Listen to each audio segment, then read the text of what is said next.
সারা বাংলাদেশে ময়দানে মাঠে ওয়াজের ময়দানে তবলিগের তশকিল আমরা কয়েকজনই করছি আলহামদুলিল্লাহ। প্রচুর আলোচনা করতাম তবলিগের আলোচনা এই ওয়াজের মাঠে। আমি হাজার হাজার মানুষ এই মাঠ থেকে তশকিলও করছি। আর এখন তবলিগের কথা বলতেই গেলে বাধা লেগে যায়। যেই মাঠ থেকে হাজার হাজার মানুষকে তবলিগের জন্য তশকিল করে পাঠাইছি, ওই মানুষগুলো আমার তশকিলে তবলিগি যাইয়া ঘুরে আইসে এবার আমার ইমান সম্পর্কে সে মাপা শুরু করে দেয়। আইসে আমার সম্পর্কে ফতোয়া দেয় নাসির হুজুরের ইমান নাই। আমার বয়ান এসে তবলিগের তশকিল হইয়া তবলিগ করে আইসা ফার্স্টেই অ্যাটাক করে আমারে। আমাদের এই তবলিগের সাথীদের ভিতরে দুইটা দল, উভয় দলের ভিতরে উলামা ইকরাম আছে। একটা দলের ভিতরে আলেম উলামা বেশি, আর একটা দলের ভিতরে আলেম উলামা কম। তো যে দলের ভিতরেই যারা থাকুক না কেন, আলেম নেই সাথে, তারপরও তারা তাদের দলকে হক বলে জানে। উলামাই কিরাম যেই দলের সাথে প্রচুর হাজার হাজার লক্ষ লক্ষ উলামাই কিরাম, এই দলটাকে তারা বাতিল বলে মনে করে। আছে না নাই কথা বলে? এদের সম্পর্কে তারা সমালোচনা করে, এতটুক বিবেচনার ভিতরে আনে না। আমি তবলিগ চিনেছি আলেমদের মাধ্যমে। তবলিগের কার্যক্রম শুরু হয়েছে উলামাই কিরামের মাধ্যমে। হযরত মাওলানা ইলিয়াস সাহেব রহমাতুল্লাহ আলাইহি আলেম, কোনো ডাক্তার, ইঞ্জিনিয়ার, কোনো মাস্টার, প্রফেসর, কোনো পুলিশ রিটায়ার্ড, আর্মি রিটায়ার্ড, এরা তবলিগি কার্যক্রম আবিষ্কার করে নাই। এরা করেছে উলামাই কিরামরাই। ইলিয়াস রহমাতুল্লাহ আলাইহি, জাকারিয়া রহমাতুল্লাহ আলাইহি, ইউসুফ সাহেব রহমাতুল্লাহ আলাইহি, সারা বিশ্বের উলামাই কিরামরা তবলিগ নিয়ে আছে। দারুল উলুম দেওবন্দের উলামাই কিরাম, সাহারানপুর, কানপুরের উলামাই কিরাম, হাটাদারি, পটিয়া, বাবুনগর, জিরি, নাজিরাট, লালবাগ, ফরিদাবাদ, মালিবাগ, যাত্রাবাড়ি সহ বাংলাদেশ, ভারত উপমহাদেশের সমস্ত উলামাই কিরাম তবলিগ নিয়ে আছে। তবলিগের সমস্ত কার্যক্রম আবিষ্কার করেছে উলামাই কিরাম। কাজে আলেমরা যেদিকে আছে ওই দলটাই হক হবে, এতটুকু ন্যূনতম বোধ তার আসে না। সে যে দলের সাথে মিলিয়ে আছে ওই দল সম্পর্কে তার আকীদা যে আমাদের দলের লিডার যিনি, উনি যদি জাহান্নামে যায় আমরা তার সাথে জাহান্নামে যাব, তবুও মৌলবীদের সাথে যাব না। এ বলনেওয়ালা শুনছেন কি শোনেন নাই কথা বলে? আমি নিজ কানে শুনেছি, আমি তাদেরকে নিয়ে বসছি। তারা বলতে এ পর্যন্ত বলে সাদ সাহেব যদি দোজখে যায় তার সাথে আমরা দোজখে যাব। কিন্তু একবারও তাদের মুখে আমি বলতে শুনি নাই সাদ সাহেব যদি ভেস্তে যায় তার সাথে ভেস্তে যাব। সাদ সাহেব যদি ভেস্তে যায় তার সাথে ভেস্তে যাবো, এ কয় না, কয় সাদ সাহেব যদি দোজখে যায় তাহলে আমরা তার সাথে দোজখে যাব। তার মানে তাদেরও বুঝছে সাদ সাহেব দোজখে যাবে। আমরাও নিষেধ করি যে তোমরা তবলিগের এই সাবজেক্টে এ কথাটা পরিহার করো, ছাড়ো যে সাদ সাহেব যদি দোজখে যায় আমরাও যাব, তাহলে দোজখেই টানবে। কথা কন না? উলামায়ে কেরাম যেদিকে আছে এই চোখের সামনে এমন করে দেখতেছেন, আমরা যাদের নাম বলি আর না বলি, মাজার পূজা, ভণ্ড, এটা সেটা যত ফেরকা আছে সমস্ত ফেরকাগুলো কিন্তু মুসলমানদের মধ্য থেকে, ঠিক না? যত ফেরকা আছে এগুলো সব মুসলমান। এখন গুনতে গেলে আমাদের চোখের সামনে সবগুলো নাই, কিন্তু সারা বিশ্বে বিভিন্ন জায়গায় ছড়িয়ে ছিটিয়ে আছে। এই ছড়িয়ে ছিটিয়ে থাকা দলের সংখ্যা হবে, হুজুর বলেন ৭৩ দল, আর প্রত্যেকেই বলবে আমরা হক। এবং প্রত্যেক দলের সম্পর্কে আর কোরআন শরীফে আছে মাইয়াশু আন যিকরির রহমান নুকাইয়িজ লাহু শাইতানান ফাহুয়া লাহু কারিন। যখন মানুষ কোরআন সুন্নাহ থেকে সরিয়া ইসলামের দাবিদার হইয়া ইসলামের বক্তব্য দেয়, কোরআন খেয়াল দিক, এই যুবকরা যারা আছে বেশি খেয়াল করো, কারণ বুড়োরা যে অবস্থায় আছে বুড়োরা ওই অবস্থায় গাই ধরে পড়ি। তাই বুড়োকে ওয়াজ করে নতুন দলে নীতি খুব কঠিন আছে। যারা কিয়াম করছে জীবন ভরে, একে যদি কিয়ামের বিপক্ষে বলি, কয় বাবা কিয়াম করতে করতে আমার আব্বা মরছে, দাদা মরছে, আমিও বুড়ো হয়ে গেছি, আর বুড়োকালের কিয়াম ছাড়ার কায়দা নাই, তোরা যা করিস করে বেড়াইকে খামি দিয়ে পড়িয়ে দেয়, নড়তেই চায় না। যুবকদেরকে দ্রুত দলচ্যুত করা সহজ হয়, যুবকদেরকে দলে নেওয়া সহজ হয়, যার কারণে যুবকদের পিছনে ওরা মেহনত করতেছে। আমিও যুবকদেরকে বলি এই ৭৩ দলের ভিতরে প্রত্যেক যে যখন আসে, এদিক খেয়াল করেন, সেই বক্তব্য দেয়। আর কোরআন আর হাদিসকে বাদ দিয়ে যখন ইসলামী বক্তব্য কেউ দিতে থাকে ইসলামের নাম নিয়ে, তখন তার সাথে সহযোগিতা করে মিস্টার ইবলিস। বলেন মিস্টার ইবলিস। আর ইবলিস আল্লাহ নিজেই বলেন মাইয়াশু আন যিকরির রহমান নুকাইয়িজ লাহু শাইতানান, যে রহমানের জিকির থেকে আলাদা হবে। শরীয়তের তাফসীরের ভিতরে লেখে, কিতাবের ভিতরে লেখে, যে ব্যক্তি রহমান থেকে বিচ্ছিন্ন হয়, তার মানে সহি ইসলাম থেকে যে লোকটা বিচ্ছিন্ন হয়ে যায়, আল্লাহ কয় আমি তার থেকে রহমতকে সরাই নিয়ে যাই। রহমত, আমার রহমতের নজর যখন তার থেকে সরে যায় তখন তার সাথে লেগে যায় শয়তান। আল্লাহ কয় নুকাইয়িজ লাহু শাইতানান, আমি তার জন্য শয়তান নির্ধারণ করি। তার মানে শয়তানকে আমি লীলাই দেই তা না, শয়তান নিজেই তার পিছে লীলে যায়।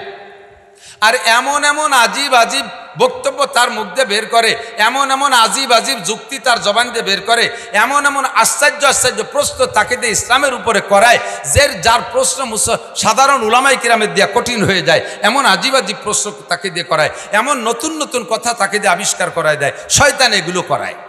আর এভাবেই দলের সৃষ্টি হয়, আর যে যে দল নিয়েছে তার সেই দলটাই পছন্দ হয়, ভালো লাগে। তো হুজুর আলাইহিস সালামকে সাহাবায়ে কিরাম বলেন, হুজুর এই মুহূর্তে আমরা কি করতে পারি? যে সময় বহু দল আসবে, তবলিগের ভিতরে ৩-৪ দল, মাদ্রাসার মধ্যে ৩-৪ দল, তারপরে হাদিসওয়ালাদের মধ্যে ৩-৪ দল, কুরআনওয়ালাদের মধ্যে ৩-৪ দল, বিভিন্ন দল আসবে। এই দলের ভিতরে যখন ৭৩ দল হবে, আমরা তখন কি করতে পারি? হুজুর বলেন ফাআলাইকুম বিসুন্নতি ওয়া সুন্নাতিল খুলাফাইর রাশিদিনিল মাহদিয়িন। তখন তোমরা তোমাদের যোগ্যতারে কাজে লাগাবা। আমার সুন্নত যেটা, এদিক আমার সুন্নত যেটা, এই সুন্নত ধরো, এবং আমার সুন্নত যেখানে যে থেমে গেছে, এরপরে শরিয়াতের আরও দরকার আমি নেই। তখন আমার শরিয়াতের ইসলামের ভিতরে শরিয়াতের বিধিবিধান তৈরি করার জন্য আমি একটা দলকে অনুমতি দিয়ে গেলাম, তারা সমকালীন প্রয়োজন হিসেবে শরিয়াতের বিধিবিধান তৈরি করবে। তারা হলো আমার খুলাফায়ে রাশেদিন, আমার সাথে থাকা সহচর যে সমস্ত সাহাবায়ে কিরাম আছে, আমার অনুপস্থিতিতে তারা যে কথা বলবে ওই কথা তোমরা মেনে নিবা। তাহলে সাহাবায়ে কিরামদের কথা মানার কথা বলছেন কে? নবী নিজে। ধরে বলেন কে বলছেন? কথা কি বোঝা যাচ্ছে? কথা বুঝতে পারতেছেন? নবী কি বললেন? তোমরা এই মতানৈক্যের সময় আমার সুন্নাত দেখো।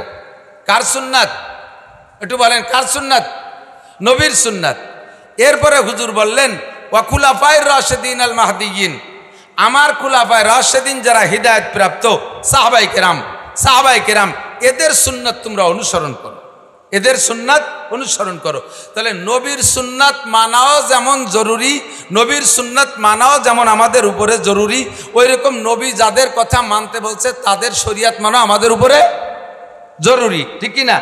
এবার নবীর এই কথাগুলো মানবো, নবীর সুন্নত এবং নবীর সাহাবায়ে কিরামদের অনুসরণ করার কথা নবী বললেন। এই কথা মানবো কার কথায়? এ ব্যাপারে আল্লাহ পাকের অর্ডার আছে। এ ব্যাপারে কার অর্ডার? আল্লাহ পাক বলেন মা আতাকুমুর রাসূলু ফাখুযুহু ওয়া মা নাহাকুম আনহু ফান্তাহু। আমার রসুল তোমাদের যাকে যেটা যেভাবে করতে বলে সে সেইটা করো। হুকুম কার? হুকুম কার? নবীর কথা মানার জন্য হুকুম হলো আল্লাহ, ঠিক না? আল্লাহ পাক বলেন কুলাতিউল্লাহ ওয়া আতিউর রাসূল ওয়া উলিল আমরি মিনকুম। হে নবী তুমি উম্মতকে বলে দাও আল্লাহর হুকুম মানো, আল্লাহর হুকুম মানো, নবীর হুকুম মানো। আতিউল্লাহ ওয়া আতিউর রাসূল ওয়া উলিল আমরি মিনকুম, এবং তোমাদের সমকালীন যারা থাকবে, পরবর্তীতে নবী থাকবে না, খুলাফায়ে রাশিদিন থাকবে না, এই সময় যদি নতুন কোনো মাসআলা জরুরি হয় ওই মাসআলাগুলো কার কাছ থেকে শুনবে? তখন তোমাদের ভিতরে উলিল আমরে মিনকুম, তোমাদের মধ্যে সর্বোচ্চ এলমি জ্ঞানী যারা, তাদের কাছ থেকে তোমরা শরিয়াত শুনবা। যার তার কাছে নৈদ্য সৈদ্য লেখা জানে না, পড়া জানে না, জিন্দেগিতে কোরআন শরীফ শুদ্ধ করে পড়তে পারে না, বোমা মারলেও ব্যাটের ভিতরে তো একটা আলিফ বেরোয় না, সে শুদ্ধ করে কোরআন শরীফ পড়তে পারে না, একটু অনুবাদ করা দেখে, একটু অনুবাদ দেখে নিজেকে দিয়ে একটা দল খাড়া করে, নিজে একটা মত প্রকাশ করে, আর তার সাথে মানুষকে জোড়ানোর চেষ্টা করে। বুঝে নেবা উলামায়ে কেরামের দল বাদ দিয়ে ইসলামের নাম নিয়ে যে জামানায় যেই দলটা মাথা উঁচু করে দাঁড়ায় ওই দলটাই ভ্রান্ত দল, ওই দলটাই ধোঁকাবাজ দল। কথা বলেন ঠিক কি ঠিক না? ও দোস্ত, আমরা এদেশে এখনো নামাজ পড়ি আলেমদের পিছনে না, নামাজ পড়ি কার পিছনে? আলেমের পিছনে। যে আলেমের কিরাত শুদ্ধ আছে তার পিছনে নামাজ পড়ি। মাসালা মাসাইল জানতে গেলে আমি সাধারণ পাবলিকের কাছে যাই না, সাধারণ পাবলিকের কাছে যাই না, যাই আমি আলেমদের কাছে। দুঃখ লাগে, বড় পরিতাপের বিষয় হলো বর্তমানে যেই সমস্ত ফিতনাগুলো আসতেছে তার মধ্যে 1 নম্বর ফিতনা বহুদিন ধরে চলে আসতেছে, 1 নম্বর ফিতনা আহলে হাদিস ফিতনা। আহলে হাদিস নামে একটা দল বের হয়েছে, এরা সহিহ হাদিস, তাদের মতের খিলাফ হওয়ার কারণে সহিহ হাদিসগুলোকে তারা জাল জয়ীব বলে ধাব্বা লাগাইয়া মিথ্যা অপবাদ দিয়ে উম্মতকে সুন্নতের থেকে দূরে সরাই দিচ্ছে। আহলে হাদিস ফিতনা, এদের মোকাবেলা করে সারতে পারতেছি না। ইতিমধ্যে আরেকটা ফিতনা নতুন এসে দাঁড়াইছে, তার নাম হিজবুত তাওহীদ। কথা বলেন, হিজবুত তাওহীদ। এর বর্তমান লিডার বাংলাদেশে, নাম তার সেলিম পাঙ্কু। কি নাম? খালি সেলিম না, ওকে হযরত মাওলানা, ওকে বীরে কামেল, ওকে আল্লামা, ওকে মুহাদ্দিস, ওকে শাইখুল হাদিস। ও যেহেতু এইগুলো এই সমস্ত পদের অধিকারী না, এ যোগ্যতা তার নাই।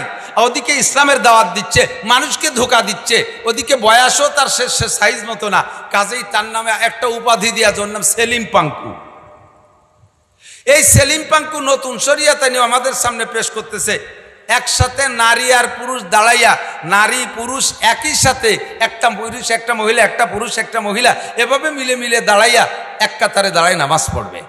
আপনারা এ ব্যাপারে কি একমত? আপনারাই ফতোয়া দেন, এটা কি জায়েজ হতে পারে? জায়েজ কথা বলেন। নামাজের ভিতরে একজন অপরিচিত মহিলা পাশে দাঁড়াইলে, আরে নিজের স্ত্রীও যদি আপনার সাথে জামাতে নামাজ পড়তে চায়, তাহলে আপনার কাতারে দাঁড়াইতে পারবে না। আপনার মা, মেয়ে, স্ত্রী, বোন, এরাও যদি আপনার সাথে কোনো নামাজে জামাতে পড়তে চায়, অনুমতি আছে জামাতে নামাজ পড়ার, তবে সে সময় এই নারীদের কাতারটা হবে পিছনে, আপনার চোখের আড়ালে, নজরের বাহিরে হবে, চোখের আড়ালে তারা দাঁড়াবে, পিছনে দাঁড়াবে। আর সেখানে একজন পুরুষ একজন মহিলা একসাথে মিলে ঝুলে নামাজ পড়তেছে। আর নামাজের গতি কি? ইমাম সাহেব রুকুতে, মুসল্লি সিজদায়। ইমাম সাহেব সিজদায়, মুসল্লি দাঁড়ানো আছে, একটা রুকুতে, একটা দাঁড়ানো, একটা খাড়ানো, একটা শোয়া, একটা বসা, এই একটা হজবরল সৃষ্টি করে দিয়েছে। এরও দলে মুসলমান যাইতেছে, যাচ্ছে কি যাচ্ছে না? হাজার হাজার মুসলমান এই হিজবুত তাওহীদের পক্ষে। আমি শেষমেশ বলবো একটা কথা, এদিক তাকান, এদিক তাকান। জিন্দেগি বইরে নামাজ পড়ছে আহলে হাদিস ভাই, বর্তমানে নিউ আহলে হাদিস। আগে নামাজ পড়ছে আমাদের তরিকায়, চট করে দেখি যে বুকির পর ছানা বাঁধতে মসজিদে দাঁড়ায় আমিন, মানে বুঝতে চাই যে আমি নামাজ পড়ি, এখন নামাজ শুরু করছি, তোমরা মনে রেখো, তোমরা আমার চিনে রেখো, আমি নামাজ শুরু করছি। আমিনটা জোরে শুনোই দিয়ে সবার কাছে পরিচিতি লাভ করছে। এই লোকটারে জিজ্ঞেস করবেন, তুমি নামাজ ছাড়লে কেন? তুমি এই হানাফি মাযহাবের নামাজ পড়তে, এটা ছেড়ে দিয়ে নতুন নামাজ ধরলে কেন? তখন সে বলবে যে হানাফি মাযহাবের হুজুরদের এই দলিলে নামাজ হয় না, উন্ডা ভুল পড়ে। হাদিসে বুকের পর ছানা বান্ধার কথা আছে, উন্ডা নাভির নিচে বান্ধে। হাদিসের অভয়াদান আছে, উন্ডা করে না। হাদিসে আমিন জোরে আছে, উন্ডা বলে না। হাদিসে ইমামের পিছনে সূরা ফাতিহা আছে, উন্ডা পড়ে না। কাজেই আমার ওই নামাজ পছন্দ হয় না, হাদিসে যে নামাজ আছে আমি সেই নামাজ পড়ি। তাহলে এদিক তাকান, আমার প্রশ্নের জবাব দেন। যদি এই লোকটা আগের নামাজ ছেড়ে দেয়, তাহলে প্রমাণ কি? সে আগে যে নামাজ পড়ছে ওই নামাজ হয় না, ওই নামাজ ভুল, নাকি বলেন? ওই নামাজ ভুল বলেই সে ছেড়ে দিছে, তাই তো? এবার সেই ভুল নামাজ পড়ায় কে? মসজিদের ইমাম সাহেব, হানাফি মাযহাবের ইমাম সাহেব, সেই নামাজই পড়ায়, ঠিক না? এবার সেই লোক যাইয়ে সেই ইমামের পিছনে নামাজ পড়ে, তার কায়দায় বুকির পর ছানা বাঁধে, তার কায়দায় আমিন বলে, কিন্তু ইক্তেদা করছে কার পিছনে? হানাফি ইমামের পিছনে। কোন ইমাম? যে ইমামের নামাজ হয় না বলে, ভুল বলে, সেই ওই ইমামের নামাজের পদ্ধতি বাদ দিয়ে নিজে আলাদা পদ্ধতিতে পড়তেছে। তাহলে ইমামের নামাজ যদি না হয়, সেই না হওয়া নামাজের পিছনে উনি ইক্তেদা করলে উনার নামাজ কি হবে? যারা আহলে হাদিস আছে তাদেরকে আপনি এই কথাটা বলে অ্যাটাক করবেন, যে ইমামের পিছনে নামাজ পড়তেছো ওই ইমামের নামাজের মতো তুমিও আগে পড়তে, ইদানিং সেই নামাজের সেই পদ্ধতির নামাজ ছেড়ে দিয়ে তুমি আলাদা পদ্ধতি ধরছো। এই কথার পরই তো যে ইমামের নামাজ হয় না, ইমামের নামাজ ভুল। তাহলে ইমামের ভুল নামাজের পিছনে তুমি ইক্তেদা করলে ইমামের নামাজ না হলে কি মুসল্লি নামাজ হবে? যখনই আটকে যাবে তখন বলবে যার যার চিন্তা সেই করে, আমি সহিহ হাদিসের পর আমল করতেছি। কথা বলেন ঠিক কিনা? আর সে সেই আকীদার পরে সহি তরিকা মনে করে সে জমে আছে। ও দোস্ত, এইভাবে যত ফেরকায় বাতেলা আছে, আমি আরো বলি দু একটা। এই যে বর্তমানে আছে আহলে কোরআন, আহলে কোরআন যেই লোকটা আপনাদের কাছে নিয়ে আসছে, আহলে কোরআনের এই ফেরকাটা নিয়ে আসছে, আপনি তার কাছে কি জিজ্ঞেস করবেন? আপনার নিজেরই তো এলেম নাই, আপনি কতটুক জিজ্ঞেস করতে পারবেন?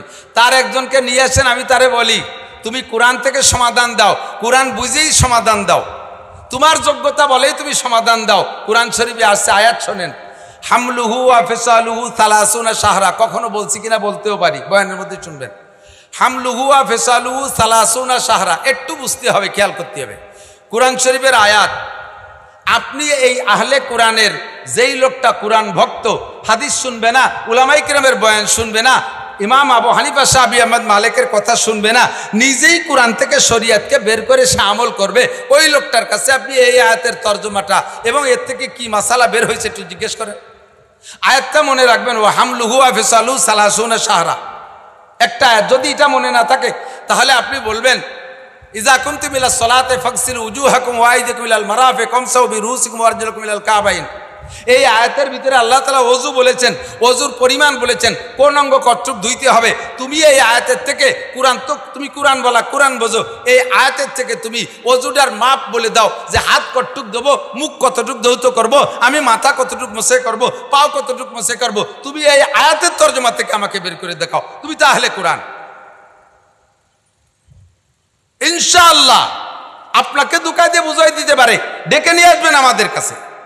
এই জন্য আমি বলি, আপনারা সাধারণ পাবলিক চলে গেছেন, বহু মানুষ যাদের জানার দরকার ছিল কথাগুলো, যাদের কাছে এই বিভিন্ন ফেরকায় বাতেলা আইসা নতুন দাওয়াত দেয়, আমার দিক, যাদের কাছে ফেরকায় বাতেলাগুলো নতুন দাওয়াত দেয় আর এত সুন্দর করে আপনাকে বোঝায় যে আপনি হেরে দুর্বল হয়ে যাচ্ছেন, তারটা খাইতে বাধ্য হচ্ছেন, আপনি এই মুহূর্তে দ্রুত সিদ্ধান্ত নেবেন যে বাবা আমারে বুঝোস না, আমারে বাদ দে।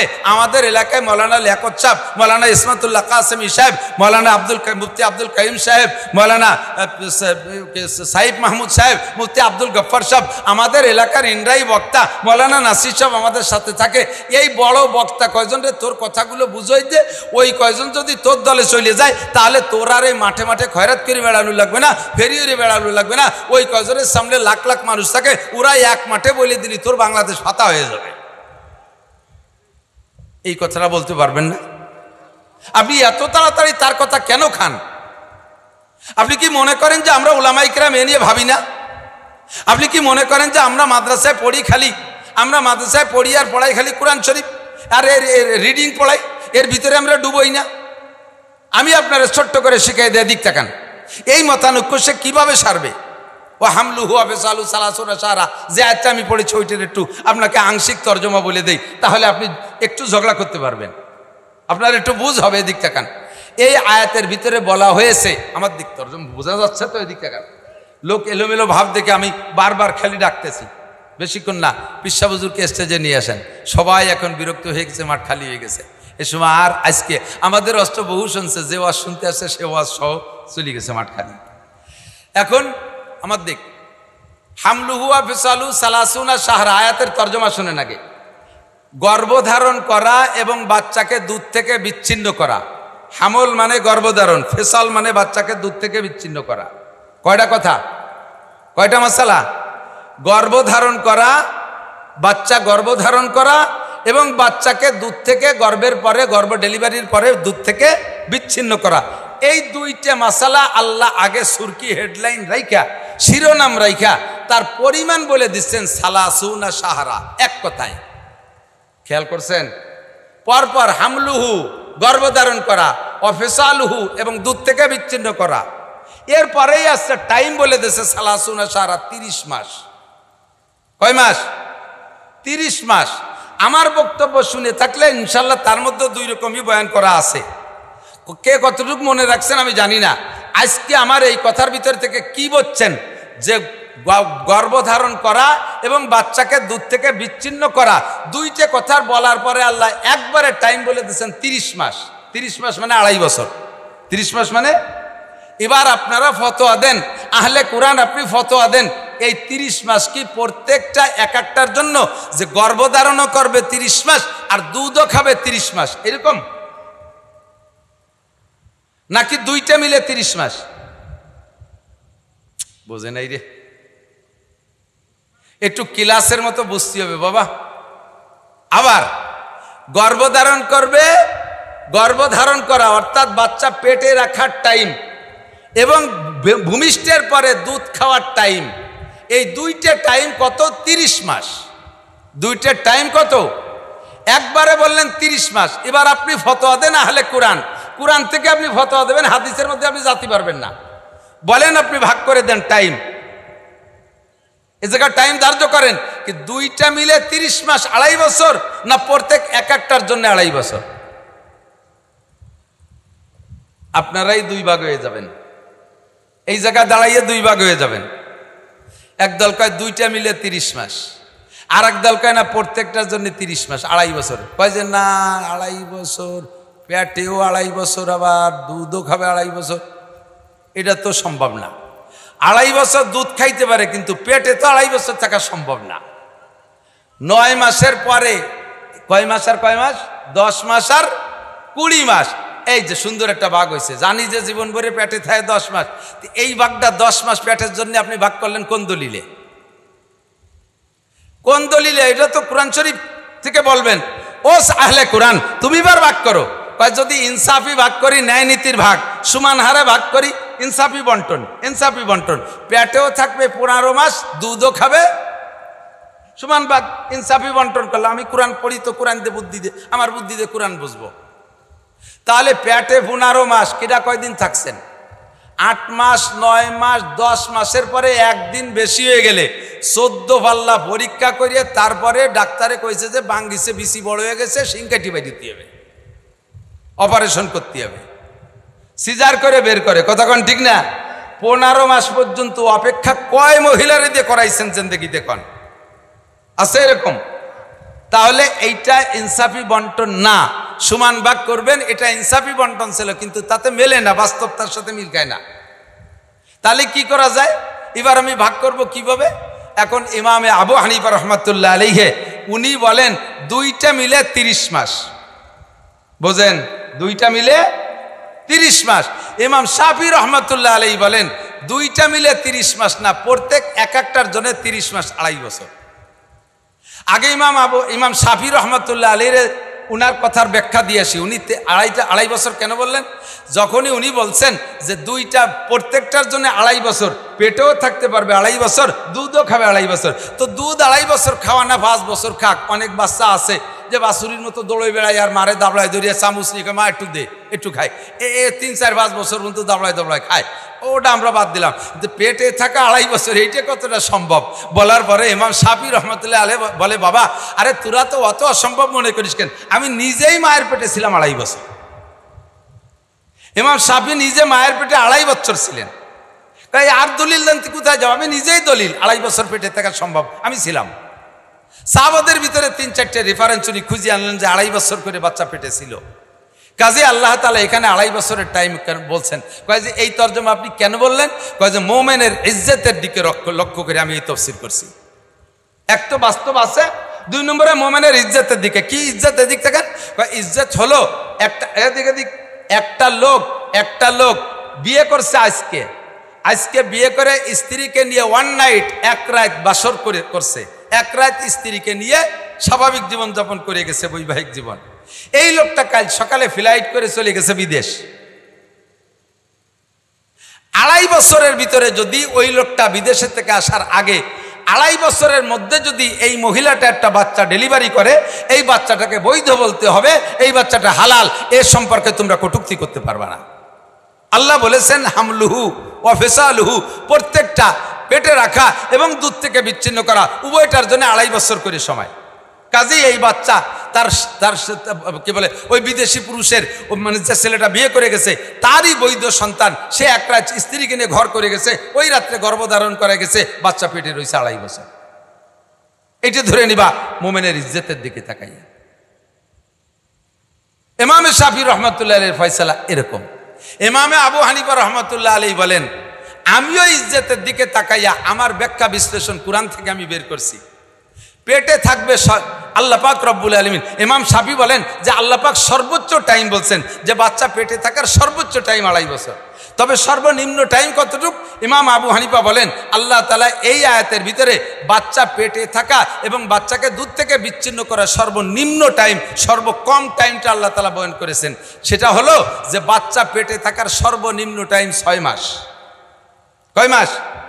6 মাসের ভিতরে যদি একটা মহিলা যদি একটা বাচ্চা ডেলিভারি দেয়, তাহলে ওই বাচ্চাটা সম্পর্কে, মহিলা সম্পর্কে কেউ কটূক্তি করলে, যদি কেউ মন্তব্য খারাপ করো, খারাপ ভাষা দাও, তাহলে তাকে হদ্দে কজব, তাকে অপবাদের শাস্তি গ্রহণ করতে হবে।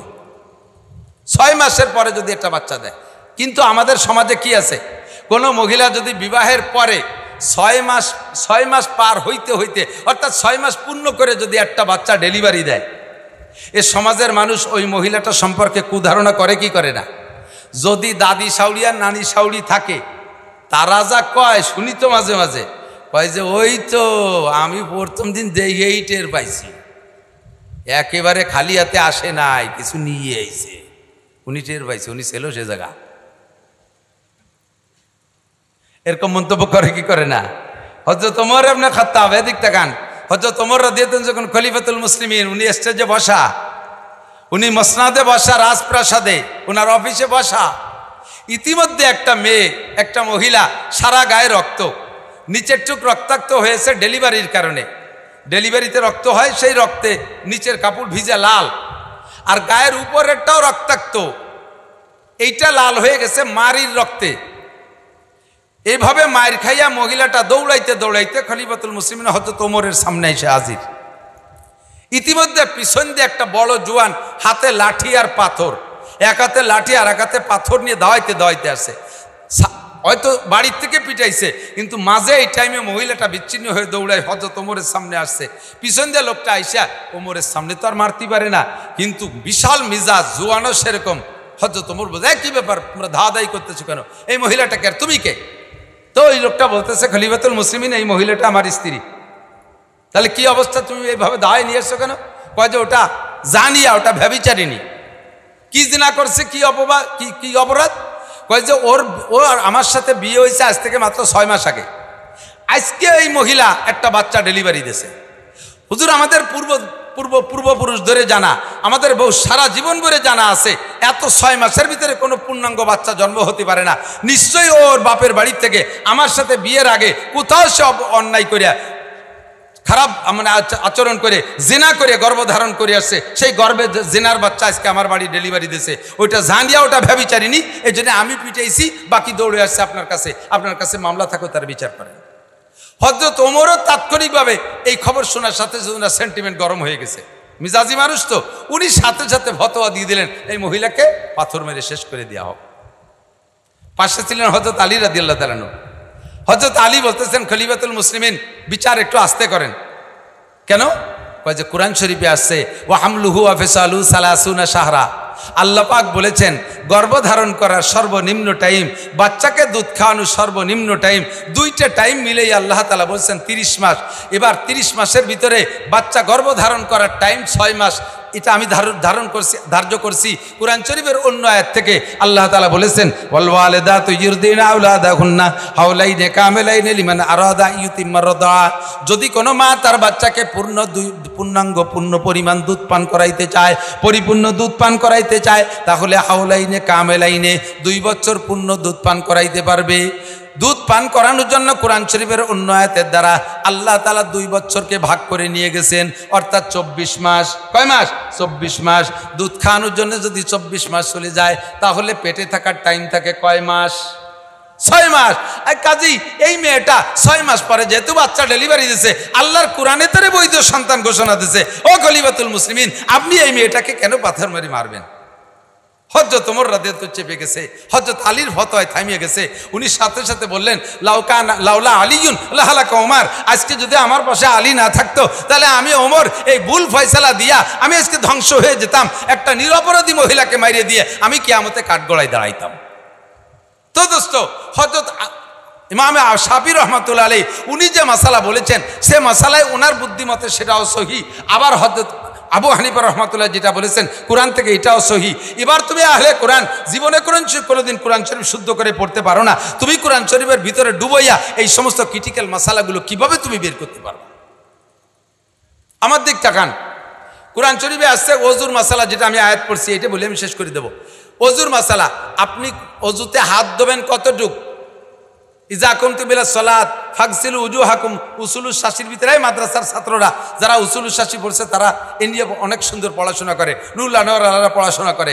আমি আপনাদেরকে সাধারণ পাবলিকদেরকে একটু বলি, দিক তাকান। কোরআন শরীফে আসছে, ইজা কুমতুম ইলা সালাত ফাগসিলু উজুহাকুম, তোমাদের মুখ ধোও। মুখ ধুতে হবে না, ওযু তো ফরজ।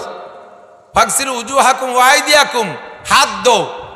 হাত দৌ কতটুক ইলাল মারাফেক, এই কেনুকে বলা হয় মারাফেক, মিরফাক, মারাফেক পর্যন্ত ধৌ। আমার দিক একটু বুঝতে হবে বাপ, একটু বুঝতে হবে। আপনারা আহলে কোরআন আল্লাহর সে ধোঁকা দিয়া 3 ওয়াক্ত নামাজ পড়াইতে চায়, 3 ওয়াক্ত নামাজ পড়াইতে চায়। আয়াতের দলিল দেয় কি কইয়া, কি করে দলিল দেয়? তারা দলিল বলে ওয়াকিমিস সালাত তরফাইন নাহার ওয়া যুলাফাম মিনাল লাইল, নামাজ পড়ো দিনের 2 ভাগে রাতের 1 অংশে, তাহলে 3 ওয়াক্ত হইছে। দিনের 2 অংশে রাতের কিছু অংশ, এতে নামাজ পড়ো, তাতে সব মিলে ওটা 3 ওয়াক্ত পাইছে নামাজ।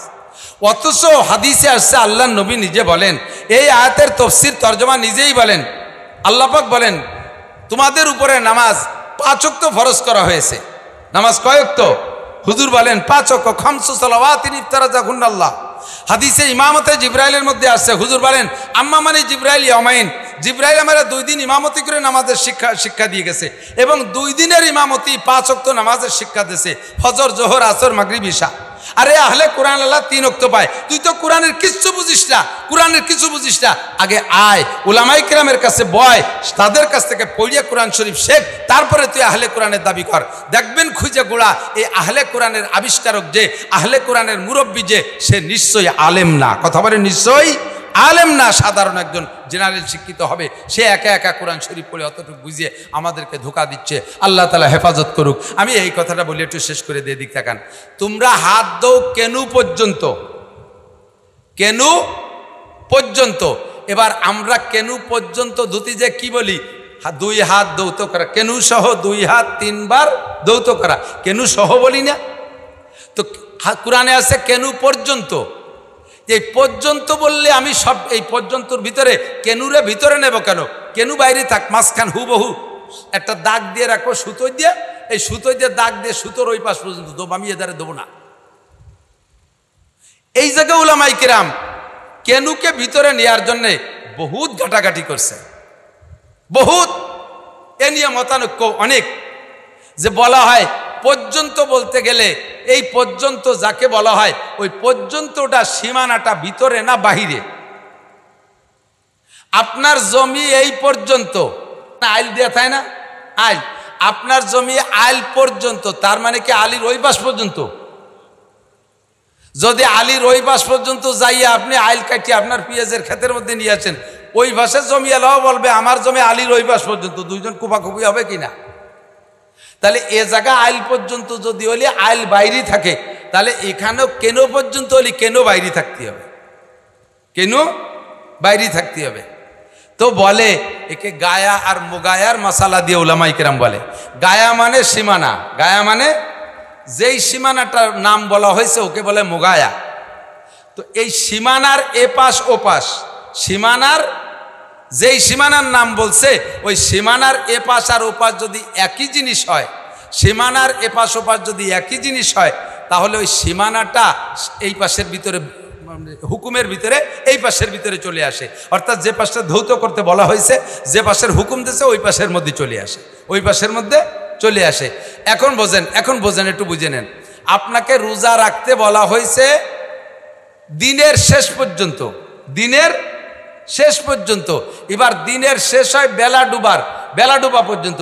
বেলা ডুবার আগে আর বেলা ডুবার পরে, বেলা ডুবার আগে আর বেলা ডুবার পরে এক জিনিস না। বেলা ডুবার পরে রাত, আর বেলা ডুবার আগে দিন। কাজেই দুইটা এই সীমানার ও পাশে আর এ পাশে আলাদা জিনিস হওয়ার কারণে আপনার রোজাকে রাতের মধ্যে নিতে পারবেন না, দিন শেষ হওয়ার সাথে সাথে আপনাকে ইফতার করতে হবে। কথা কি বোঝা গেছে? এবার আপনাকে হাত ধুইতে বলছে মারাফেক পর্যন্ত। এই মারাফেকের এপাশ আর ওপাশ একই জিনিস, একই জিনিস হওয়ার কারণে এই মারাফেকের কেনুর এই উপরেরটাই ভিতরে ধোয়ার হুকুমের মধ্যে চলে আসবে।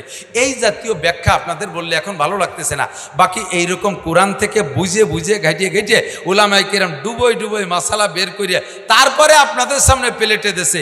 আর আমার আহলে কোরআন, আমার ভণ্ড পার্টি, এই কোরআনে আহলে কোরআনের নামে নব আবিষ্কৃত ভণ্ড পার্টি, এরা নতুন নতুন মশালা কোরআন হাদিসের কিচ্ছু বোঝে না, আইসা আপনাদেরকে বিভ্রান্ত করার চেষ্টা করে। সংক্ষিপ্ত মশালা আপনাদেরকে শিখাই দেয়, সেটা হলো যখনই কোনো নতুন দল আসবে আপনাদের কাছে, ওদেরকে উলামায়ে কেরামের কাছে পাঠায় দেবেন। পারবেন তো ইনশাআল্লাহ? এ পর্যন্ত আপনাদের দায়িত্ব। আল্লাহ তাআলা আমাদের এই ফিতনার জামানায় সহি তরিকাটা বুঝে সেই অনুযায়ী আমল করার তৌফিক দান করে। সবাই বলে আমিন, সবাই বলে আমিন। হুজুর আসছেন নাকি? হুজুরকে নিয়ে আসেন, আর কথা বলবো না, হুজুরকে নিয়ে আসেন। আল্লাহ তাআলা আমাদের আজকের মাহফিল কবুল করে, উলামায়ে কিরামের এই মাহফিলকে আল্লাহ তাআলা ইসলামী মাহফিল হিসেবে কবুল করে নেয়। এর বদৌলতে আমাদেরকে আল্লাহ তাআলা সংশোধন হওয়ার তৌফিক দান করে। সবাই বলে আমিন। হযরত ইরবাজ ইবনে সারিয়া রাদিয়াল্লাহু তাআলা আনহু বলতেছেন, একবার আমরা হুজুর আলাইহিস সালাতু ওয়াস সালামের সামনে ছিলাম, হুজুর বয়ান করলেন।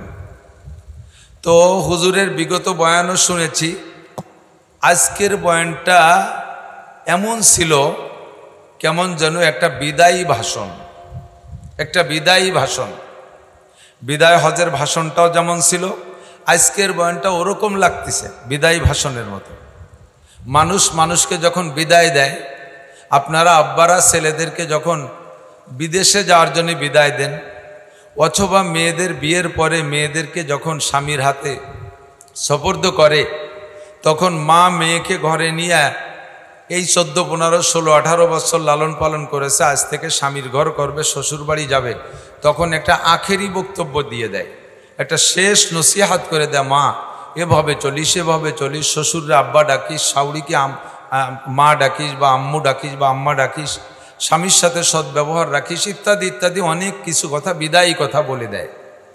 তো এমনই হুজুর আজকে বয়ান করলেন যেন সাহাবী বলতেছেন, হযরত ইরবাজ ইবনে সারিয়া সহ উপস্থিত সাহাবায়ে কেরাম বলতেছেন যে আজকের বক্তব্যটা যেন একটা বিদায়ী ভাষণের মতো মনে হচ্ছে, হুজুর মনে হয় বেশিক্ষণ থাকবেন না। এ কথা দ্বারা এরকম বোঝা যায়। মানুষ যখন মারা যায়, এদিক তাকান, তখন মুরব্বীরা, বিশেষ করে আব্বা দাদারা যখন মারা যায়, তখন মরার কিছুদিন আগের থেকে দেখবেন এমন এমন কিছু কথা কয় যা বিগত জীবনে কয় নাই। এ কথাগুলো ধরে রাখার মতো একটা স্থায়ী নসিহাত।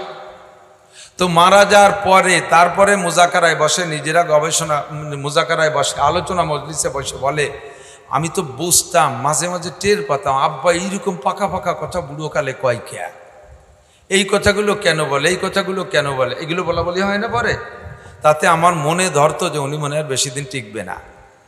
তো সাহাবী বলতেছেন, আজকের হুজুরের বক্তব্য শুনে আমাদেরও মনে হচ্ছে, মনে হয় হুজুরের সময় শেষের দিকে চলে আসছে, আমাদেরকে বিদায়ী বক্তব্য বলতেছে। জরাফাত মিনহাল উয়ুন ও আজিলাত মিনহাল কুলুব। হুজুরের আজকের বক্তব্যে প্রত্যেকের লোম শিউরে উঠতেছে, অন্তর কেঁপে উঠতেছে, আর চোখ থেকে পানি বেয়ে বেয়ে পড়তেছে, সকলে কাঁদতেছিলাম আমরা। ইতিমধ্যে হুজুরের বক্তব্যের ভিতরে একটা উল্লেখযোগ্য বক্তব্য আপনাদেরকে শোনাই। সাহাবী ইরবাজ ইবনে সারিয়া বলতেছেন, সেইটা হলো, হুজুর বলতেছেন, সাতারাউনা মাই ইয়াইশ মিনকুম, তোমাদের মধ্যে যারা আমার পরে বেঁচে থাকবে, মিনকুম বাদি, কোনো রেওয়ায়তে বাদি আছে, কোনো রেওয়ায়তে বাদি শব্দ আসে নাই।